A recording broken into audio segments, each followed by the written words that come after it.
سال نو، سال 2014 میلادی، سال اسب.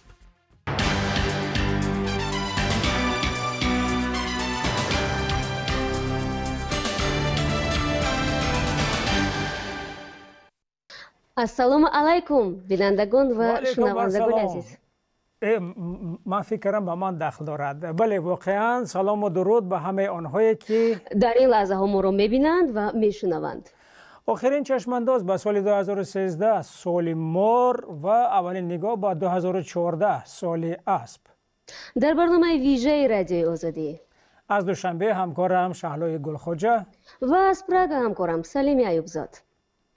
سال نو 2014 به همه آنهایی که درآمد سال را جشن میگیرند شاد و خجسته باد. اما چرا به همه نه؟ برای اینکه شهلا بعضی ها این عید را جشن میگیرند و بعضی دیگر نه، تقریبا 80-20. ولی ارزوی ما برای همه باید یکسان باشد، ارزوی اون که سال نو سال نیک آید. اینش درست. به هر صورت شاید تغییر رقم در سال شماری یک چیزی عادی نه بلکه معجزه‌ای باشد. لااقل برای آنکه عادت شده است 365 روز گذشته را جمع بست کرد و برای 365 روز دیگر نقشه کشید یا ارزوهای کرد. بله، به ارزو سال شیرین نخواهد بود. اما جنبست که گفتید اگر سال 2013 رو جنبست کنیم چی منظره رو خواهیم دید؟ شهلا من فکر کردم بهترین راه جنبست یک نگاه به ریتینگ ها یا رده‌بندی های سالانه جهانی است، زیرا همه چیز به بهترین شکل در مقایسه معلوم می شود. بله، بعضی از رینتینگ‌ها رو اینجا داریم. برای نمونه تاجیکستان در سال 2013 از لحاظ رشد دموکراتی در بین 167 کشور جای 151 رو گرفت که چندان بلند نیست. بله، این نتیجه پژوهش مجله اکونومیست است. اما از روی ریتینگ آزادی مطبوعات با فرض گزارشگران بدون مرز جای 123 را گرفته. امسال از قزاقستان و اوکراین هم پیش گذشت. خانه آزادی یا فریدم هاوس در این بابت به تاجیکستان جای 172 را داد از 197 کشور. ولی حالا از مسئول دفتر آسیای مرکزی و قفقاز در سازمان گزارشگران بدون مرز رضا موینی میپرسیم که امسال چی ساله بود؟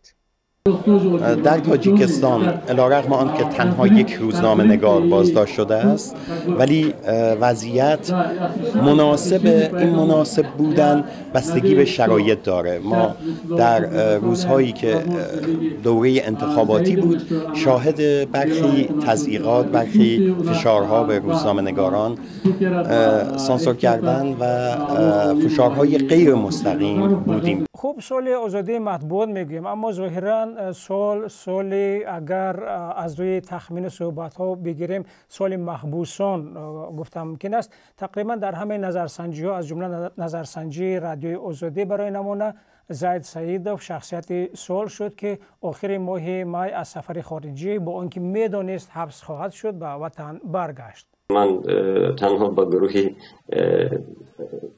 تشبسکاران تاجیکستانی نو تعلق داریم که فکر و ذکر ما تنها مرکزگرایی است، تنها سازندگی است، تنها آبادی وطن هست و هیچ گونه مقابل به همه گونه قانون شکنی، رعایت نکردن قانون و این تشبس ما هم از همین رعایت نشدن قانون و منفعت جویی و دیگر روی صحنه آمده است. و من بسیار مطمئن هستم که در مقامات تاجیکستان هم بسیار شخصیت‌های ورزیده و عدالت‌پیشه هستند که موی را از خمیر جدا میکنند، میدونن که کی جنایتکار است و کی جنایتکار نیست. خب بغیر از این قضیه بازداشت و آزادی سروزیر سابق تاجیکستان عبدالملک عبدالله صاحبکاری رو آورده به سیاست عمر علی قواتوف نیز از خبرهای سال بودند. سال محبوسی مردها و آزادی زنان، یک کاربر فیسبوک چنین نوشته است و دلیل آورده است که زنان در سال 2013 در تاجیکستان فوق‌العاده فعال بودند.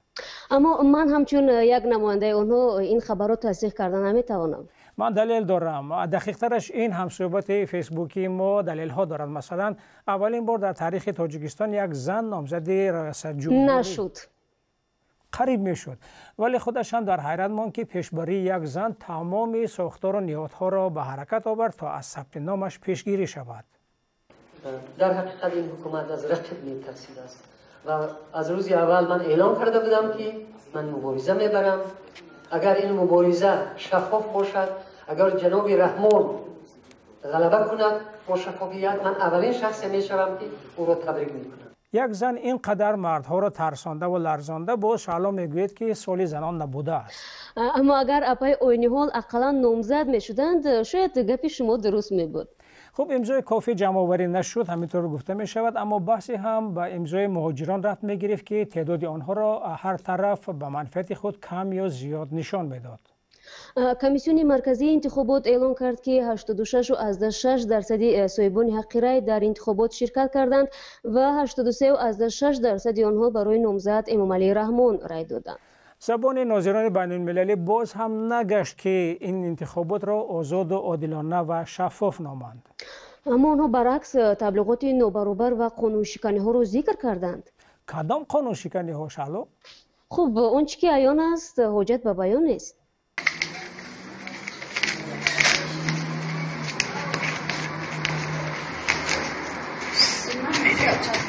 خیر، بار اول نیست، اما مهاجران را که گفتیم شمارهشان در یک شب تماما کم و روز دیگر خیلی زیاد میشد، سال سختی را پسی سر کردند. روسیه برای مهاجران بازداشت شده لاگرها نیز تأسیس داد و هزاران نفر را اخراج کرد.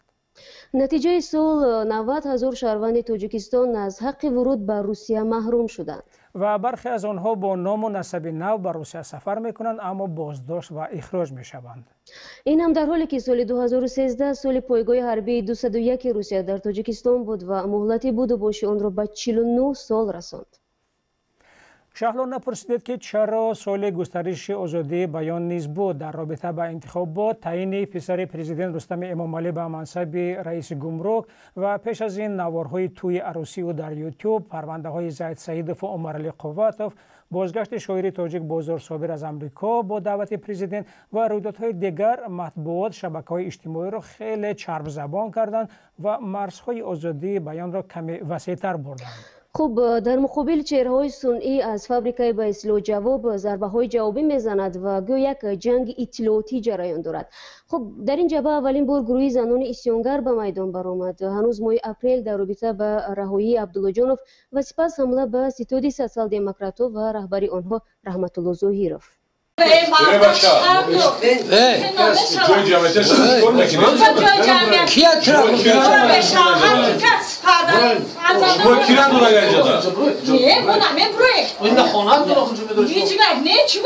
وقتی که در اوکراین میرم در همه جا میرم نشست ما خلام ندارم هر تنجیر نمیخوری شما